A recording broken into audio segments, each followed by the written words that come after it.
Welcome gamers to my head-to-head of project cars across PC, PS4 and Xbox One.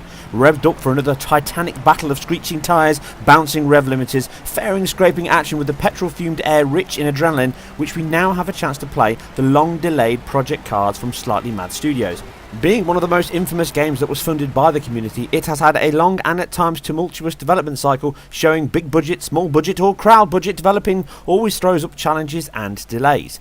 Now available on both now-gen console and PC, with the Wii U version still alleged to be alive and kicking. But for now we can only fix our gaze on the versions that are no longer deep in development. Off the line we have the fixed target of the much lauded and preferred frame rate in this type of game at 60 FPS across all three formats, but the resolution is not so aligned, with the Xbox One bringing in a 1600 by 900 resolution buffer being pipped to a full native display by PS4 and PC, with the PC having an option to go higher if you have some serious kit, and with even downsampling an option within the AA in-game suite. The resolution drop on Xbox One is noticeable on track, scenery and cars, as you have many symmetric lines on fenders, frames including the screen, showing off the aliasing edging more than the other two versions. It does not destroy the IQ, but it is very clear cutback, but one that makes sense with such lofty goals within the game and the GPU resource.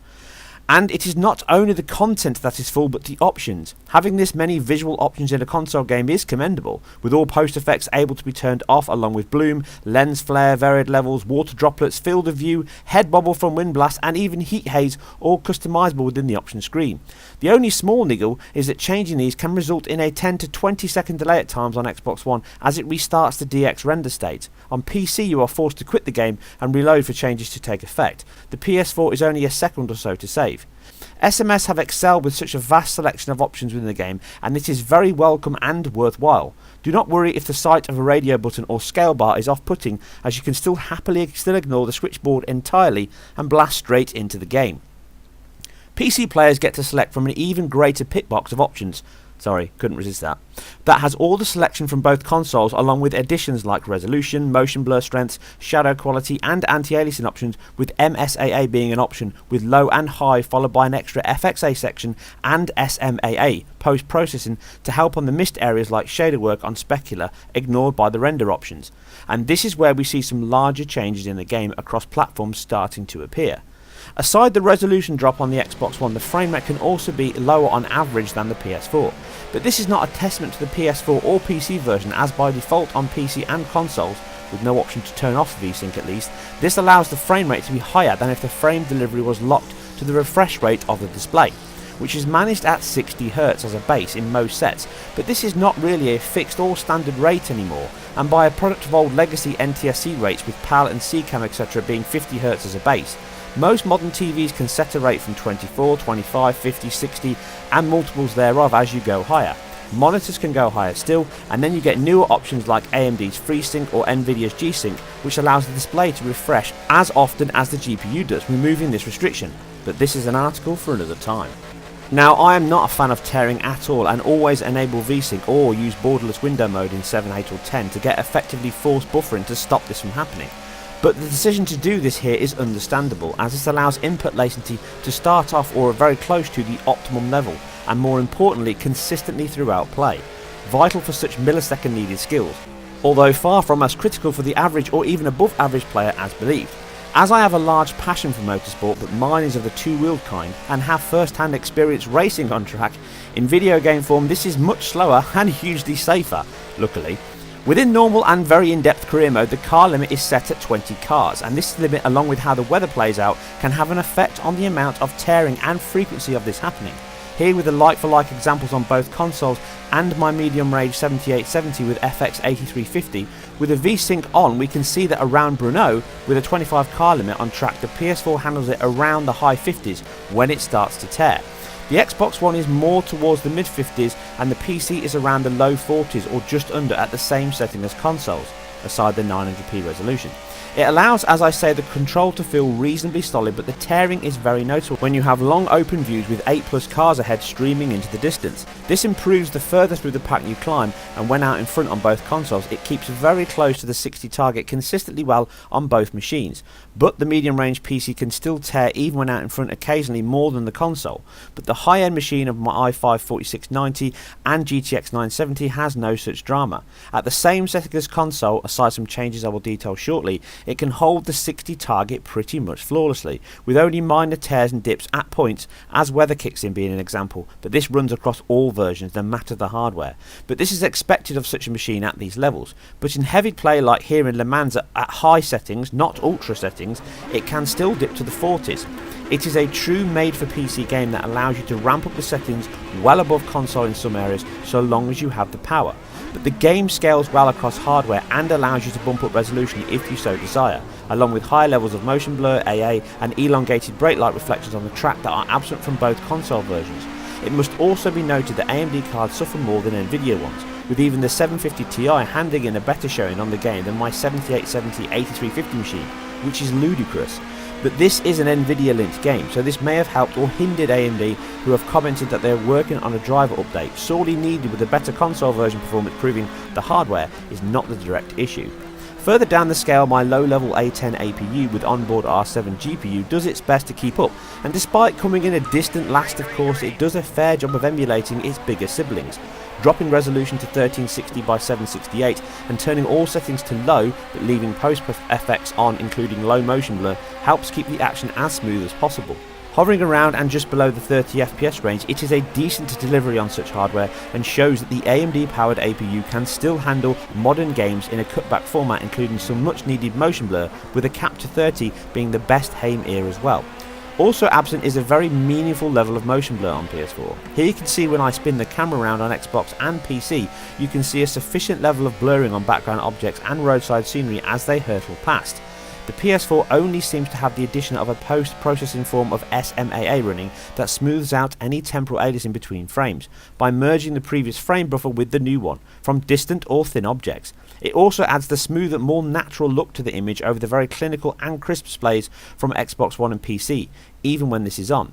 Even though the PS4 has a native 1080 display due to this, it can leave the texture quality looking higher on Xbox One over PS4, as this merging of the previous frame buffer into the current one glosses over the detail with an interpolated look to it, which in stills looks horrible and as if all objects are ghosting. If it was an analog signal, you would be sure it was out of frequency, but the digital this is, and stills are not how the game is meant to be played. Thankfully, in motion it looks much better and works very well in removing most of the standout signs of jagged or sub-pixel shimmer as you drive, a common sight in racing games as your focal point is very specific and much further into the distance rather than very close quarter, so it is a benefit here. But as I say, it means that the overall image quality of road textures and cars are a little softer than the other versions, but it makes for a more natural presentation, which is a subjective thing that some may or may not prefer. But with a lack of motion blur, or at least bare minimum on PS4, it means that the sense of speed can be slightly diminished. Also of note is the shadow quality on Xbox One is lower than the medium level of PC, with PS4 being pretty much the same as it. Also of note is that the game certainly has issues with its depth buffer for occlusion, and is a good example for me to show you how rastered ordered views works in practice. Here you can see the background that shows that should be hidden behind the trees is actually drawn over them in the distance like a transparency effect. This should be detected in the Z buffer pass as an occluded pixel and skipped within the shader process, but this is failing, and what we can see is that this is being drawn when not needed, but also in the wrong order over the top of other triangles incorrectly. Rastered order views will allow this to be handled in the hardware where present, so that not only does this not happen, but it is calculated much more efficiently. But this is, as I say, a good example of the kind of problems it solves, just more so with actual blended textures that need some level of transparency. You can see this on the trees as I go uphill and the foreground background blend through. This could be a bit of a gotcha when it comes to further optimization work and performance improvements in future patches. But this issue is present on the DX11 versions of PC and Xbox One also, with different programmers working on the versions, API options or time as a separate choice of little to no motion blur and extra post AA highlights, how some small changes can make quite large differences when working within separate SDKs and hardware. Texture quality is highest on both consoles, with AF being the same at around 4 times on both. PC can go higher if you want to, up to 16 times. Motion blur on PC can go higher than the Xbox One level, which looks equal to medium and in practice is a decent but not superb level, with it having quite heavy levels of noise within it. But in motion, see what I did there, it works well. But having the choice to go on a higher sample rate is welcome if you have the kit. But this highlights another area on the PS4. The texture filtering is poor even on nearer objects. See here with the grass, which although the texture quality is the same and resolution even higher, the PS4 is a noticeable level muddier than the Xbox One and PC, although you can only notice this when at the start or sightseeing. The lighting engine is identical on all, with your car sporting its own headlights that, like the wipers, can be turned on with a flick of the D-pad, and like Drive Club, these are shadow casting lights on objects and sports cars. As the games can offer a vast selection of tracks and conditions, you get a chance to show these off at various points. It is good to see this in place, as it adds, for me at least, a good sense of realism and is a welcome addition, more so at the 60 FPS target. Dropping shadows to low on PC loses these shadow casting point lights. Another nice effect is the particle system in the game also casts shadows from lights, which is present on all versions. And the dynamic weather in the game is another high point. Having the choice to tailor each solo race with a random fixed or up to 4 slot array of weather times means all tastes are catered for, from blazing sun to fog haze storms. This is accompanied by a selection of post effects like raindrops on the external camera or windshield, which can be cleared by your manual or automatic dependent on car wiper blades. This not only affects visibility but handling, as the track slowly changes from grippy dry tarmac to soaked skid patch, with the more powerful motors being far more troublesome to control. This highlights the lighting system more, as specular highlights reflect from the glancing sun, which is occluded by background trees and enhanced with the bloom effect at certain angles based on the anisotropy. When it glances over your car's bodywork, more so when wet, is a particular nice touch showing off the HDR mapping in the game, along with crepuscular rays peering through the trees.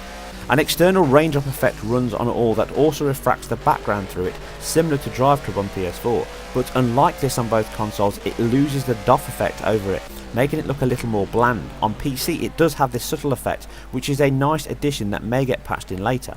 Cube map reflections are used on wet floors with an environment map on console. These are the lowest level as seen here on the car, with PC able to go much higher with Ultra, but the amount of times you will see this or even notice is slim, but another welcome choice of scale. This vast array of weather types and lighting conditions all make for a very solid and visibly pleasing game. Obvious comparisons to Drive Club will be made here, but with P-cars aiming for twice the frame rate of that game, this is unfair. Unsurprisingly, they are not quite at this level, and Drive Club does still retain the top step in this regard, but Project Cars is absolutely lovely, and more so at the delivered frame rate. It is simply a sumptuous looking game at times, with a track I know very well bordering on photorealistic at times. Donington really looks and feels very accurate indeed, with the sun haze distorting the view with such a strong bloom effect on the horizon down the back straight into the foggy S's. The scenery can be a little bland in places, improved by 3D rendered models rather than billboards, but with such highly detailed cars on show, with console looking to sport the high setting but with a shorter LOD than high, around medium, it seems this is highlighted more in the quite sparse backdrops. But again, they are not something you really pay attention to mid-race, with cars sporting around 60,000 triangles on high, but Ultra pushes the player car over 200,000, and up close these additions can be seen, but they hammer the sheen with pretty. Again, another highlight and commendable section is the fact that replays in the game also operate at the 60 FPS target, which is something that even the mighty Forza 5 does not do. And this is again very welcome, but also suffers from the same V-Sync issues as the actual racing can, especially when heavy car shots fill the screen with a rain-lashed track. But as we can test what it would perform like if we V-Sync the game on PC, we can compare the PC going from the same unlocked but capped at 60 frame rate into a stable but slower V-Sync display. Here you can see that the horrible wavy screen is gone when this happens, but at the cost of around 10 to 12 FPS solidly across the board, dropping what was an average rate within a 145 lap of 48 down to 36, and in turn this means that response time on the controller is impacted equally. It does not make a game-changing difference overall, but at more vital times it can be the difference between a near miss and a gravel trap excursion. Certainly in career mode, the 60 target is met more than not on both consoles and was the right choice to make. But if you want to stress the game and go mad with the max 40 plus cars, weather and all effects on full for console, it can tear itself up with frame rates, but it must be stressed that even on my high-end machine under these intense conditions, it also fails to deliver a solid 60 most of the time during a lap, with my medium range machine faring worse than the PS4 and Xbox One, as does my entry-level A10 and GTX 750 Ti being a near 20 FPS slower than the PS4, with a higher machine being a good 10 FPS higher still. Even dropping the 750 down to the same 900 res and the same equal settings, still see it underperforms from a 60 rate at any point, even without weather, although part of this is the 4-core AMD CPU getting worked as hard as the GPU nearly, helped by the Nvidia driver. Many of these dips on PC and console come from the CPU more so than the GPU, and in this instance the A10 is a better CPU than an i3 due to its greater core count, something we are starting to see more of and will only go up from here. Having an option to VSync the game to either 30 or 60 may get added, and I would most likely take the VSync 60 option on both, as in normal play it simply does not need that level of restriction on either format at all. I have yet to test the online side and will do an update video for that very soon just to confirm, but early tests are of a solid lobby system with no terrible lag within the handful of games I have played, but more testing is needed and conditions may vary based on your own situation. Another important part of racing games is sound, and it also delivers well with strong engine roars, tyre screeching and reverbing off the surroundings as you race around the track.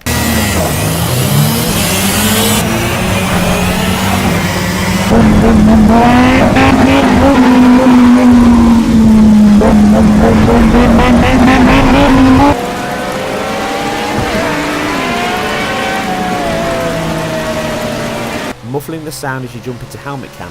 From the whiny sound of a go-kart to the roar of a V8 Audi, it delivers an audio treat as much as a visual one.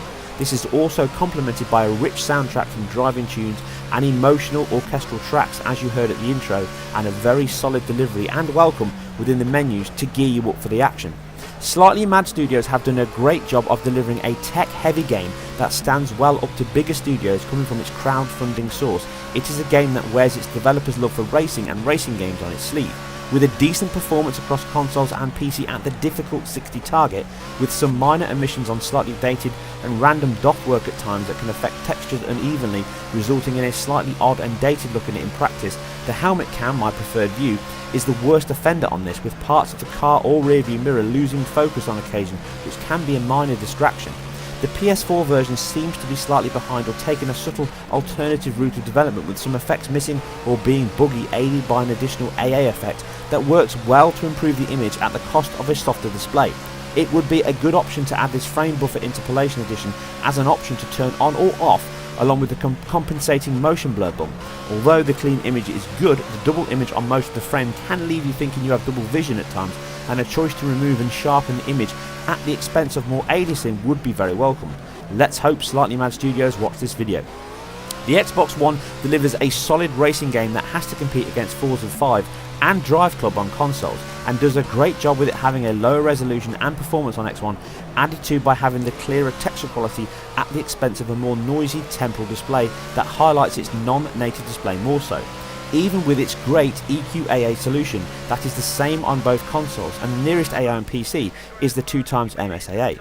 With this being an AMD hardware feature very similar to MSAA, with more sample points for both colour and coverage allowed, added to by being programmable as to where these are taken within the pixel, it can potentially offer up a better than the same MSAA coverage for slightly less overhead, as the colour depth sample points are separate to the triangle fill sample. This seems to be in slightly different levels of flux on both consoles, with it offering up a very clean mesh edge, something similar to Forza Horizon 2, whilst also having a cleaner display of the texture work, which is best demonstrated on the Xbox One or PC due to the SMA solution on PS4 softening the image and thus higher colour sample benefit. The game is very CPU heavy, not unsurprisingly, with so much AI and physics in play, using around 5 cores well on PC, and this appears to be the cause of some dips on console, even the collision here on PS4 causing a near drop frame were it not for the VSync being off. So long as you have a higher machine, then this is the best place to play this PC developed racer, with an even vaster selection of options already over the already impressive console ones to suit your tastes. But the console versions are well equipped and deliver a very close match to the PC's best, with the water spray alpha textures and cube reflections all being lower on console, but the meat of the game's visual punch is more than delivered here, which is totally understandable with the gaps, with them both aiming for the same 60 FPS target. If you fall into the middle or lower range and you have either consoles, then sacrifices can be made to improve the performance at the expense of the image and effects on screen, with even the highest texture settings still being easily run on my 2GB cards and my A10 GPU.